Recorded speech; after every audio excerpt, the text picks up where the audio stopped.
Good evening, ladies and gentlemen. Thank you for tuning in for another live. Today, we're going to be unlocking your dream apartment top 10 millennial tips for rental success. So, join me and feel free and share the live on your platform of choice. I am on YouTube, LinkedIn, X, Instagram, Facebook, and Twitch.com. So, feel free and share the live.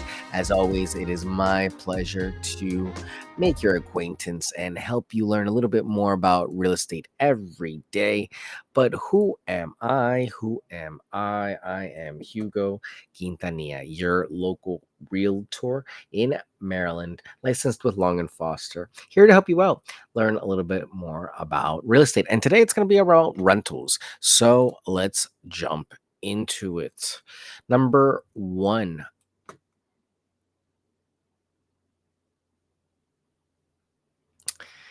standing out in the crowd from your rental application standpoint. It's a little bit more difficult than anything else in this day and age with everything being digital for you to stand out in the application process. There are a lot of applicants that have a lot of great qualifications. Information is very easily accessible. People have gotten very savvy on how to get their credit scores up and what tips and tricks are out there. But more than anything else, in today's competitive rental market, especially in popular urban areas, standing out in your rental application is more crucial than ever. High demand and limited availability mean that your application needs to grab attention immediately. I'm not telling you a lie. Absolutely not. That's not what I'm implying whatsoever. But you have to make yourself stand out in the things that you bring to the table. So if you have long rental history, highlight that. If you have good references, highlight that. If you have um, animals, highlight that. If you have certain needs and certain um, accommodations that need to be made, put it out there. You'd be surprised how many people are willing to work with clients in all types of situations because they understand, people are people. So at the end of the day, in a competitive market, in urban areas, well, really anywhere, it can get tough out there when you are in the rental market. So make sure that you're being very clear on where you work, making that easily accessible, that information actually valid and reachable. Also, take the time to verify that you have told these people, hey, to expect a phone call, because you never know how much that could delay the process in missing a phone call. So, something to think about. Number two, personal branding. Make your application memorable. Think of your rental application as your personal brand. A short, engaging About Me video can make your application unforgettable. Highlight what makes you a reliable tenant. Perhaps your love for community, a quiet lifestyle, or your tech savvy nature. This was something that was brought to me one time, and I thought it was so rich and out of the box. And in this personal situation, it made the landlord feel very comfortable with the client. It felt like they already knew them. It was very out of the box, you know, not something I would recommend for everyone, not something that I would recommend for most people, as you could obviously have, fair housing violations. But these are cases that, when I heard of something like that, I was like, wow, well, if they agree and the application's actually good, a cool little YouTube video, what could it really hurt? But, of course, in this day and age, you don't want to um, maybe fall victim to a violation, so to speak. So at the end of the day, err on the side of caution, but know that people are people. And About Me, a description on who you are, where you're coming from, added to the application, filling out the application actually thoroughly and accurately. These are all things that are looked at and can impact your process, whether or not you get accepted. Number three, demonstrate financial reliability. This is always the tried and true way to get into a property. Prove your financial stability by including recent pay stubs and a job letter. Show that you're not just earning enough, but also managing it well. A screenshot from a budgeting app that shows consistent savings could be a powerful addition. That's, again, out of the box thinking, something very creative to consider if you're tech savvy enough. And I know a lot of my most recent clients have had companies like Ally or Chime, digital banks that are remote, so to speak. And they're just as good as any regular bank, but they are still a little bit more difficult when it comes to maybe processing, bank statements, getting this information and downloading it. So make your statements, make your financial information available, accessible, provided with your application, making it all timely to process. These are all things that are great to take into consideration. What else can I really say about financial reliability? If you don't have a steady income or changing jobs, a job letter is a great way to possibly get into the property still. Most landlords may ask for further validation in their financial stability, so don't be surprised if they might ask you for bank statements, the previous tax returns, or any sort of W-2 that they might have had. If the job letter might not be verifiable, or it might be a little bit, you know, harder to get because maybe it's a big chain of command and no one really is there to do a job letter for this person. But number four, credit score, your financial handshake. Your credit score is often your first impression on paper. Before applying, check your credit score and correct any discrepancies. A good credit score is like a firm handshake, it builds trust instantly. And anyone that's done enough business will tell you that a firm handshake will convey a message. The same way your credit score will convey a message. And you want to put your best foot forward. The one thing that any criteria, fair housing, equal opportunity, they all hinge on credit scores.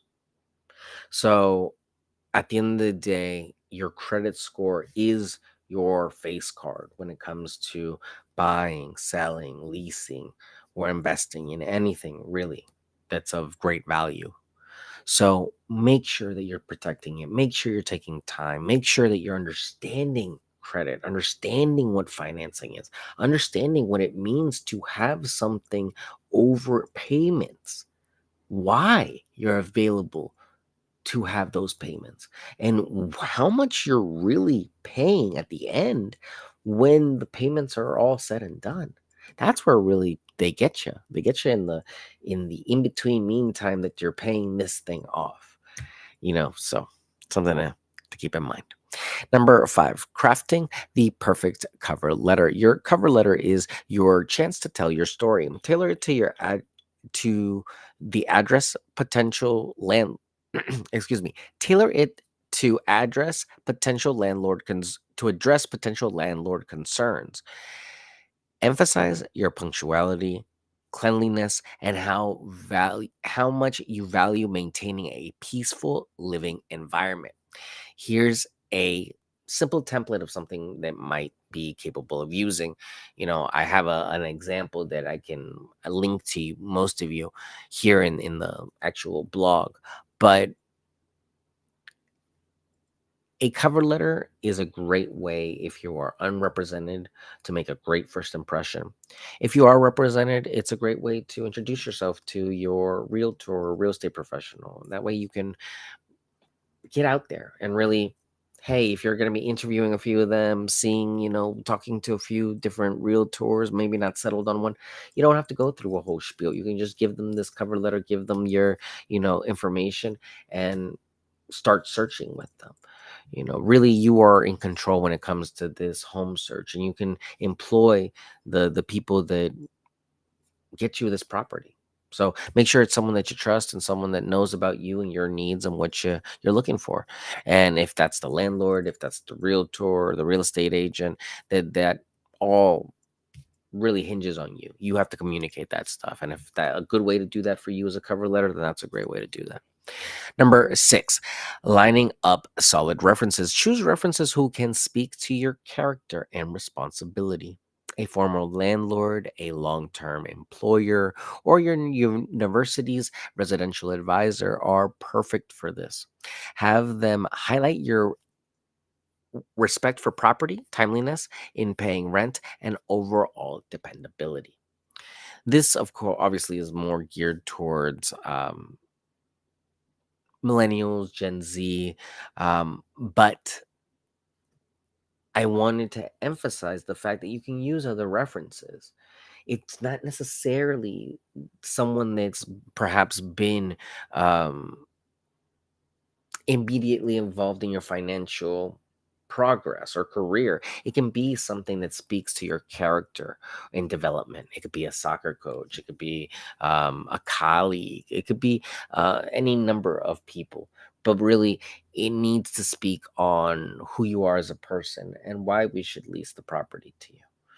And that's really what wins over clients. Sometimes we have tons of applications that are so similar, and it's something like that one comment that that one employer made that they can either make or break a an application. The enthusiasm that they pick up the phone can impact it. It's just the lay of the land, and that's how sometimes it pans out. But at the end of the day, the references get to let them know that they are going to be getting a call. Again, the enthusiasm that they speak on you speaks volumes, and make sure that they are serious and they're going to take this seriously. Last thing you want is to give a reference and then they make you look bad. Number seven, rental history. Building your case, excuse me, building your case. If your rental history is sparse, consider other evidence of reliability. Regular utility payments, a statement from your RA, or even a record of timely student loan payments can serve as proof of responsibility. I've said this again in a previous live that you could always use a cosigner. And when you're going out there and getting your first apartment, getting your first townhouse, or sharing a space right after college, that could be a great way to develop the trust and the backup financially, just in case there's anything that makes the landlord feel uneasy about your financial situation. Usually, most places ask for 2 years of consistent work, 2 years of consistent leasing, and 2 years of references and someone that has can speak on you for the last 2 years or so. And every place is different. There, as we're learning more and more with the settlement arrangements that are happening, that all over America, real estate is practiced in all sorts of ways. So here in Maryland, we really try to emphasize how much right you have to representation, and you should take advantage of it. Ask the questions that you need. Number eight, show a responsibility and preparedness. Always show up on time for apartment viewings, dress neatly, and with a prepared set of documents, your rental resume. This should include a copy of your ID, references, and your recent credit report. Do you need this all the time? Absolutely not. Is it nice when it's had? Yes. Goodness gracious, yes. A lot of this I do on my own, but the few times that this has been brought to me, it's a winner. It is a winner. It impresses a landlord and floors them. Like it's like they did what? They brought you what? No, they brought me their paperwork, they brought me their credit report, they brought me everything here. That in itself could expedite the whole process. Now, because of more fair housing laws and because of cases that happen here and there and everywhere, for that matter, most landlords have their own application process that they like to go through. Before, there was a time where, rent spree was something that long and foster agents used, but unfortunately, as of late, we use our own processing system. So that comes with its own pros and cons. So having the credit score and the resume there is nice. It's a nice touch. It is very thoughtful and very shows awareness, and shows also that you're serious about w- the commitment that you're going to embark on. But that being said, um, it really, it may come on, they may just give you the file back, is what I'm trying to say, because at the end of the day they might just end up doing all the paperwork themselves. I know I do. I will gladly accept it from you and compare it with what we end up finding. um and 9 times out of 10, that's really what they supply us is probably even better than what we end up using. But because of legal reasons, we have to go through our own procedures and have to go through our own avenues. So don't get discouraged if you present this folder with all this information and you still have to apply. But just remember that it's a easy way to see that everyone is being treated the same way, and that's the important thing. Number 9, understanding tenant rights. Knowledge is power. Familiarize yourself with local tenant laws to not only protect yourself, but also to show landlords that you are informed and a conscientious tenant. Websites like the Montgomery County Landlord Tenant Affairs Office, they have a whole handbook that is invaluable in 7 different languages, 8, I think, maybe even more, that you could use. And they're all downloadable, they're free, they're open to the public. I cannot tell you how great that is as a county to have that resource there, and that available to the public. So I give that out with all my leases. It is truly a cornerstone of my business because it's everything right there. Everyone plays by the same rules, and that's what I love about it. Number 10. Excuse me. Let's talk some questions. What are some of your biggest concerns about applying for rentals? And really, the big reason why I started this one was, how do you go from living on campus to going out and embarking on your own? Start building up this references, start building up this network of people that you can talk to. You'd be surprised how many people know people that are moving or know people that need people to move into places. So you might be able to circumvent this whole process if you can network with the right people and get in touch with some of your colleagues, your classmates, or maybe even your professors and TAs. Furthermore, what do you do if you don't have steady income?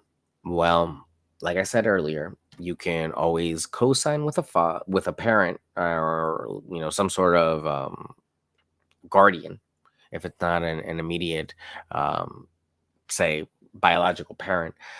But as long as it's someone that's co-signing that has enough to safely cover you and the expense. So typically, if the requirements are X amount, double that, and it'd be a safe bet. So if the person has, a poor credit score, we, you know, and by poor I mean sub 600, I guess is fair to say, is a credit score that needs improvement. So a sub 600 credit score, we would definitely need a cosigner that's close to 800, if not 800 and above, just because of the simple fact that it's